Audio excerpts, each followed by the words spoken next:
pemirsa Jejak Rakyat News, senang sekali saya Azhar Aulia Nur Alzena bisa kembali menyapa Anda. Kita mulai berita pagi ini dengan kabar positif dari jantung ibu kota. Pemirsa, suasana Balai Kota Jakarta tampak berbeda dari biasanya. Ratusan pesepeda memenuhi kawasan tersebut dalam kegiatan silaturahmi bersama Gubernur DKI Jakarta Pramono Anung. Kegiatan ini menjadi ajang silaturahmi sekaligus kampanye gaya hidup sehat bersama warga. Kali ini kita akan pantau suasana terkini di lokasi. Sudah ada koresponden Jejak Rakyat News Siti Nur Aisatul Fajri yang berada di Balai Kota Jakarta. Selamat pagi Aisatul. Saya Siti Nur Aisatul melaporkan langsung dari Jakarta, di mana pagi ini baru saja berakhir kegiatan silaturahmi bersepeda yang dipimpin langsung oleh Gubernur DKI Jakarta, Pak Pramono Anung. Kegiatan yang dimulai sejak pukul 6.30 pagi tadi diikuti oleh kurang lebih dari 800 pesepeda yang berasal dari berbagai komunitas di Jakarta. Oke, kalau boleh tahu nama Bapak siapa dan dari komunitas apa ya Pak? Nama saya Isdiato, komunitas dari Kuda Mas. Kuda Mas itu kumpulan sepeda Monas. Acara ini ada dalam rangkaian apa ya Pak? Hari ini silaturahmi dengan Pak Gubernur, halal bihalal. Kalau Sabtu biasa ikut komunitas biasa, kalau kami di sini Sabtu. Oke. Lalu bagaimana tanggapan Bapak untuk acara pada pagi hari ini? Hari ini cukup meriah, Mbak. Semua kenyang.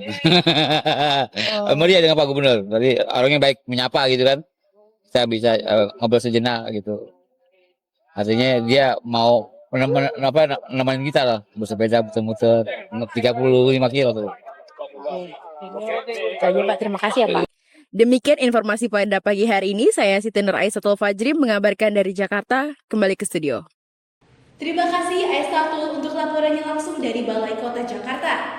Tentu kita harap kegiatan positif seperti ini terus berlanjut dan menginspirasi masyarakat untuk hidup lebih sehat. Pemirsa, laporan tersebut menutup informasi pertama pagi ini. Usai jeda nanti kami akan hadirkan informasi selanjutnya. Tetaplah bersama kami di Jejak Rakyat News.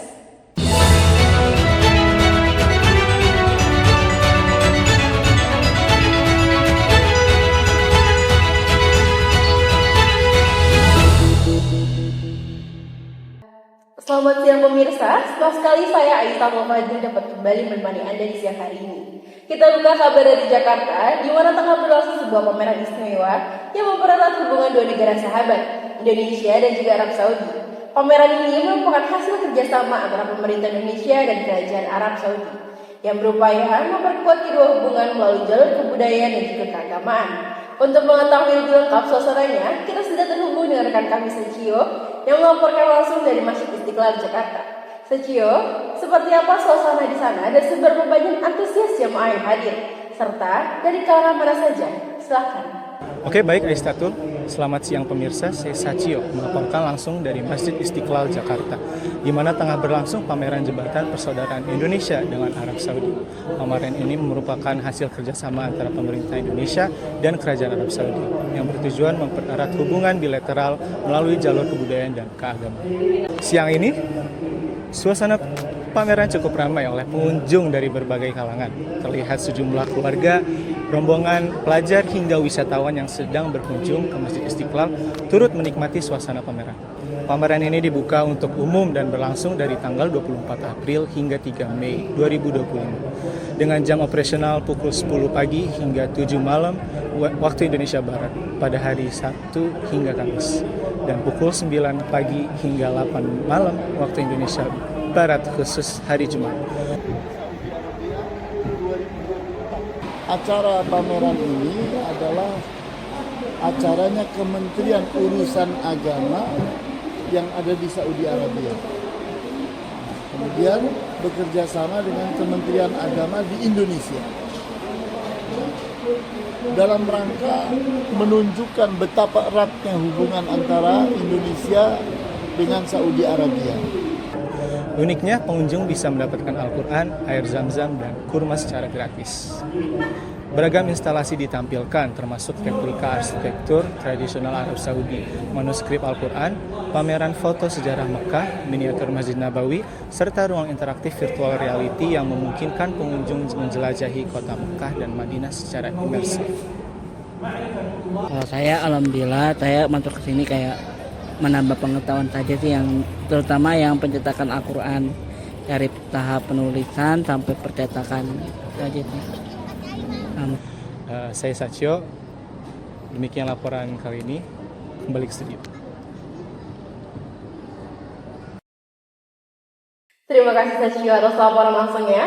Pemirsa, pameran Jembatan Persaudaraan Indonesia Arab Saudi ini tidak hanya menampilkan kekayaan kebudayaan dan sejarah, tetapi juga memberikan pengalaman interaktif yang menarik bagi pengunjung. Pemirsa, laporan tersebut menutup informasi pertama siang ini. Usai jeda nanti, kami akan hadirkan informasi selanjutnya.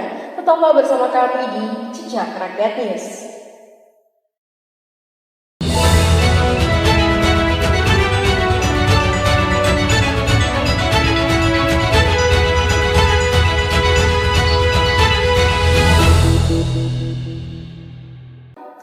Terima kasih telah tetap bersama Jejak Rakyat News. Kita lanjutkan dengan informasi selanjutnya. Pemirsa, kebijakan terbaru dari pemerintah Provinsi DKI Jakarta tengah menjadi perbincangan publik. Penurunan tarif pajak bahan bakar kendaraan bermotor atau PPBKB yang ditetapkan oleh Gubernur Pramono Anung. Untuk mengetahui lebih lanjut, kita akan langsung terhubung dengan rekan kami Azrael Alika Pasha yang sudah berada di salah satu SPBU di Jakarta. Azrael, bisa dijelaskan seperti apa tanggapan warga terhadap kebijakan ini? Silahkan.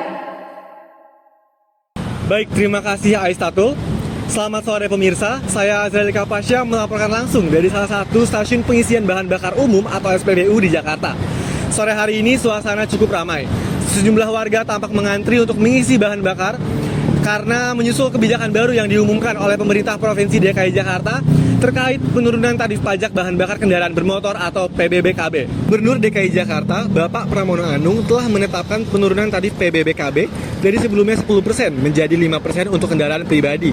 Sementara itu, untuk kendaraan umum, tarifnya diturunkan menjadi 2%. Kebijakan ini diumumkan pada Rabu 23 April 2025 di Balai Kota Jakarta.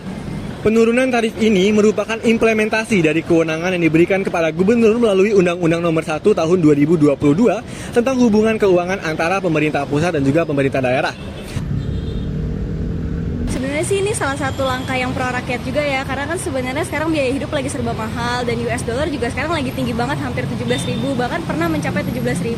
Jadi menurut aku sih ini langkah yang oke banget, apalagi BBM itu kan sebagai salah satu bahan bakar yang semua orang tuh butuh gitu. Jadi menurut aku langkah ini lebih ke pro untuk rakyat, dan kendaraan-kendaraan umum juga sekarang kan walaupun banyak yang udah beralih ke gas, cuman kan masih tetap ada yang kayak tetap pakai bensin gitu ya bahan bakarnya. Jadi menurut aku ini oke banget sih, cuma ini kan dampaknya ke pendapatan daerah. Cuman kalau misalnya ini bisa diefisiensi, ini bakal jadi satu langkah yang oke banget sih. Demikian laporan kami mengenai penurunan tarif PBBKB di Jakarta. Dengan kebijakan ini diharapkan dapat memberikan keringanan kepada masyarakat pengguna kendaraan bermotor di DKI Jakarta. Saya Azrael Kapasya melaporkan untuk Anda kembali ke studio. Terima kasih Azrael atas laporannya. Pemirsa, dengan penurunan tarif PBBKB ini, diharapkan beban pengeluaran masyarakat untuk bahan bakar menjadi lebih ringan, sehingga memberikan dampak positif bagi kehidupan sehari-hari, khususnya di Jakarta yang padat aktivitas. Demikian informasi sore ini, saya Aistatul beserta seluruh kru yang bertugas pamit undur diri. Terus ikuti berita-berita menarik lainnya hanya di Jejak Rakyat News. Sampai jumpa dan selamat sore.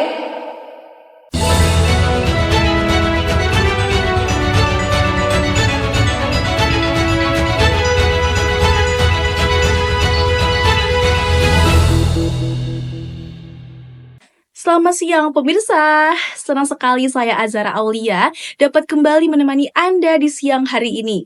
Di edisi kali ini kami akan mengajak Anda berjalan-jalan ke sebuah tempat nongkrong yang sedang jadi favorit di kalangan Gen Z dan milenial di kawasan Gunung Gelis, Bogor, Jawa Barat, yaitu Kopi Nako Kebonjati. Bayangkan menikmati kopi dan makanan Sunda di bawah rindangnya pohon jati sambil memandangi indahnya Gunung Gelis dari balkon terbuka. Seperti apa suasananya? Berikut liputannya untuk Anda.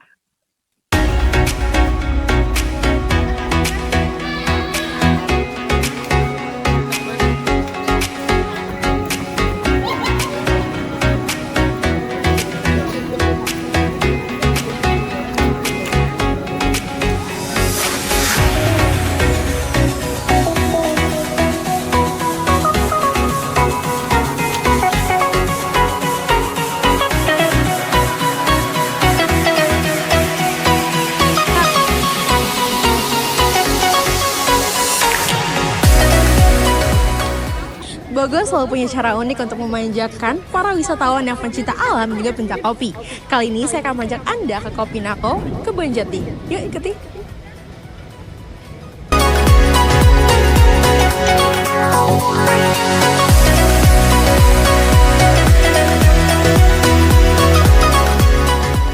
Terletak di kawasan Gunung Gelis Bogor, Kopinako Kebonjati hadir dengan konsep semi outdoor yang menyatu dengan alam.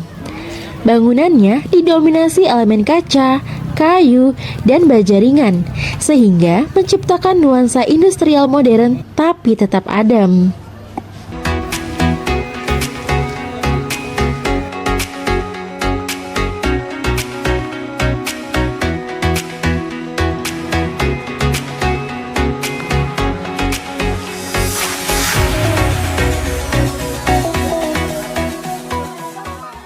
Hai pemirsa, tempat yang sejuk, tenang, dan hijau seperti ini cocok sekali untuk Anda yang ingin healing, ingin quality time bersama keluarga, dan juga ingin kerja remote. Anda wajib sekali kunjungi ke tempat ini.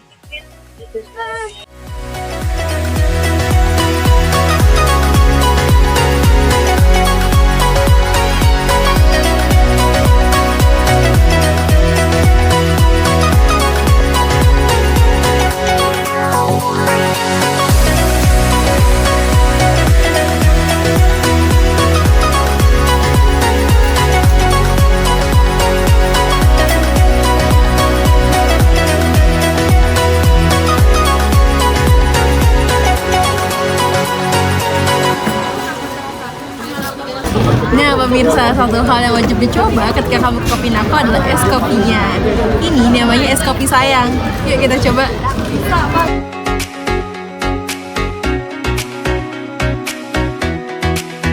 Selain kopi, ada juga berbagai menu makanan berat dan camilan. Semuanya cocok disantap di udara sejuk seperti ini. Nah pemirsa, untuk Anda yang suka sekali berfoto-foto, tempat ini cocok sekali. Dan selain untuk ngopi dan makan, tempat ini cocok sekali untuk Anda kunjungi karena Instagramnya bau banget.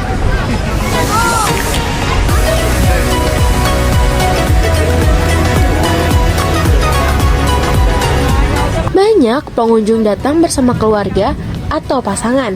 Anak-anak bisa bermain di taman dan beberapa area bahkan ramah untuk hewan peliharaan. Ibu dengan siapa dan dari mana Ibu? Aku dari Bogor, sama keluarga besar, sama orang tua, sama adik. Gimana Ibu untuk kesan-kesan datang ke Kopinako Bogor ini? Biasanya aku kan suka sama temen kalau pas arisan, jadi datangnya pagi, ya enak sih, sejuk, nyaman. Cuma karena ini pas hari libur, ya beginilah keadaan. Mau makan aja antrinya panjang banget. Gitu, biasa sih nggak separah ini lah. Gitu. Saran saya, datang di pagi atau sore hari saat udara masih sejuk dan belum terlalu ramai. Jangan lupa membawa jaket karena menjelang malam udara bisa cukup dingin. Wow, sungguh tempat yang menawarkan kehangatan dan keindahan dalam satu waktu. Kopinako Kebonjati bukan hanya tempat untuk ngopi, tapi juga ruang untuk berkumpul, berbagi cerita, dan melepas penat bersama keluarga atau teman. Dengan cara yang sederhana namun tetap berkesan. Jika Anda sedang mencari tempat wisata yang dekat dengan alam dan bisa sambil ngopi cantik, Kopinako Kebonjati bisa jadi pilihan yang tepat buat Anda di rumah. Demikian informasi hari ini, saya Azara Aulia beserta seluruh kru yang bertugas pamit undur diri. Sampai jumpa di Jejak Rakyat News berikutnya. Selamat siang.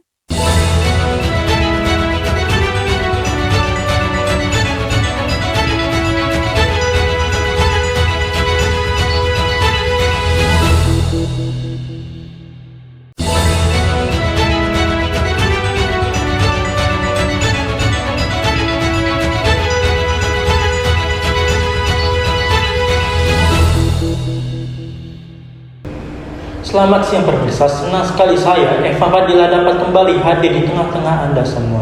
Kali ini kami mengajak Anda menikmati warna-warni kekayaan budaya Nusantara dalam sebuah gelaran tahunan yang selalu dinanti-nantikan, yaitu Festival Budaya Nusantara ke-16. Seperti apa kemeriahannya? Mari kita simak liputan selengkapnya untuk Anda.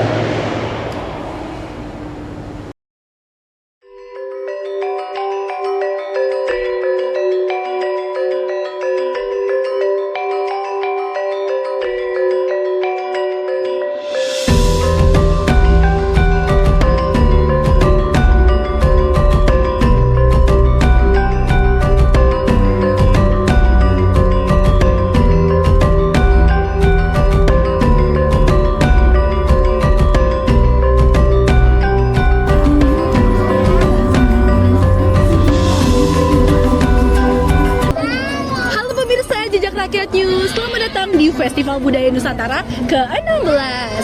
Acara tahunan yang diselenggarakan oleh Komunikasi Digital dan Media Angkatan 61 Sekolah Vokasi IPB University ini kembali menghadirkan keberagaman budaya dari Sabang sampai Merauke, dan tahun ini lebih semarak dari tahun sebelumnya. Nah, dari seni, pertunjukan, pakaian adat hingga kerajinan tangan dan rumah adat pun semuanya tampil begitu memikat. Nah, tapi tunggu dulu nih pemirsa, kalau kita bicara soal budaya, ada satu hal yang bikin selalu penasaran. Apa itu? Kuliner khas daerah. Nah, kali ini saya akan mengajak Anda menyelami cita rasa kuliner dari Jawa Timur. Yuk ikuti saya.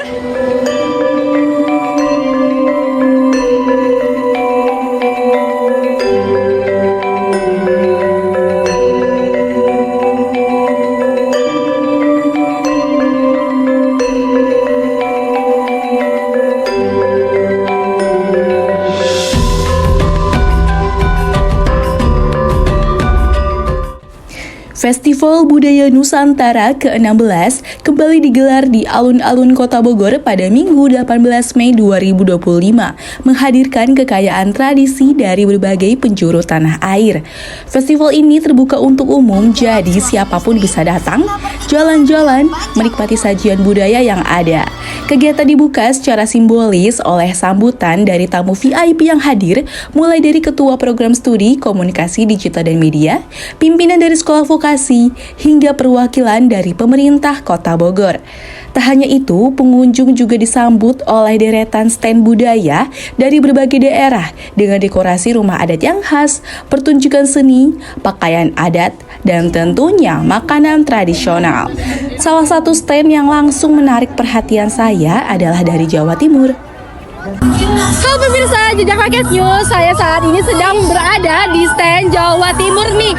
Nah, kira-kira makanan daerah apa aja ya yang disajikan dan ditampilkan di stand ini? Yuk ikutin aku ke dalam. Oh, halo Kak. Dengan siapa nih Kak? Maisi. Oh iya Kak, kalau boleh tahu nih makanan daerah yang disajikan itu tuh apa aja sih Kak? Di sini ada es buto ijo. Nah, es buto ijo ini ada ceritanya sendiri nih Kak. Apa itu Kak?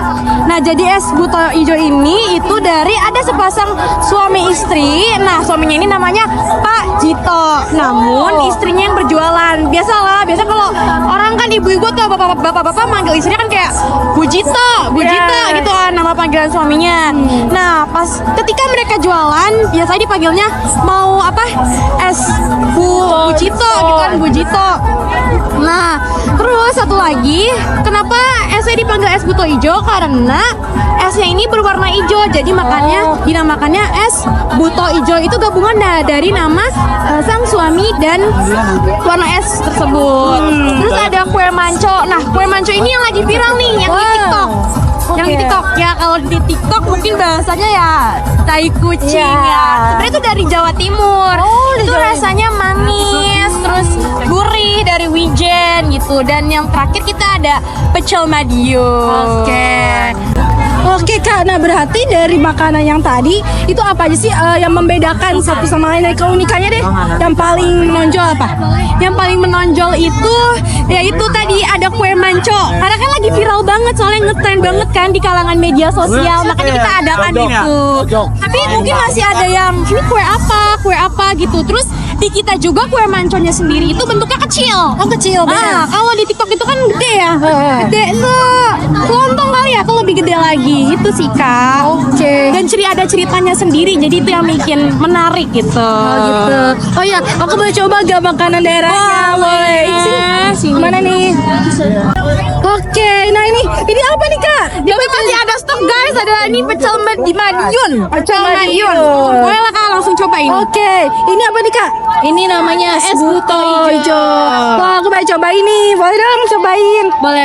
Iya. Aku bukain? Boleh. Di sini saya berkesempatan mencicipi ragam kuliner khas. Saya mulai dari pecel Madiun ya. Nasi dengan sayuran rebus yang disiram sambal kacang khas yang disajikan dengan peye. Selain itu ada juga es buto hijau. Minuman segar berwarna hijau ini disajikan dengan serutan kelapa muda, selasih dan sirup yang manis dan menyegarkan. Cocok banget buat pelepas dahaga di tengah terik siang seperti ini.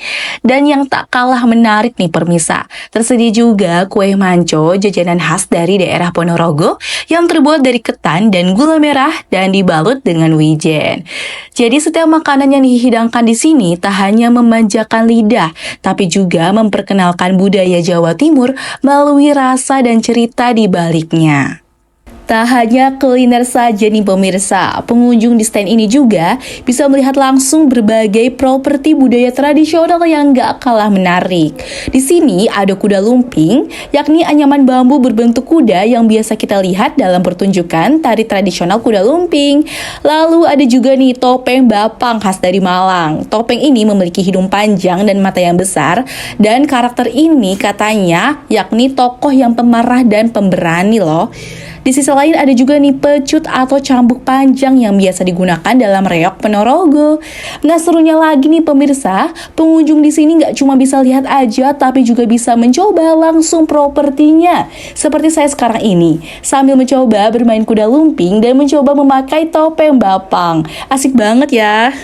Jadi pemirsa, festival ini bukan ajang hiburan semata aja bagi pengunjung yang hadir, tapi juga ruang untuk memperkenalkan dan melestarikan budaya dari seluruh Nusantara, mulai dari makanan hingga kesenian yang ada.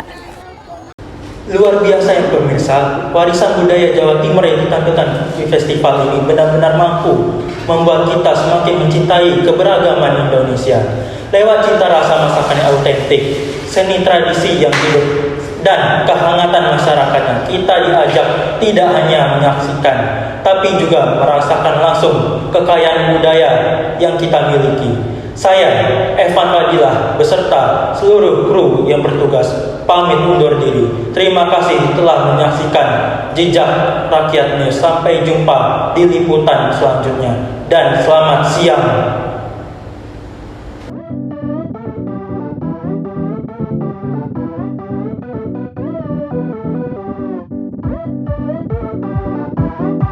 Thank you.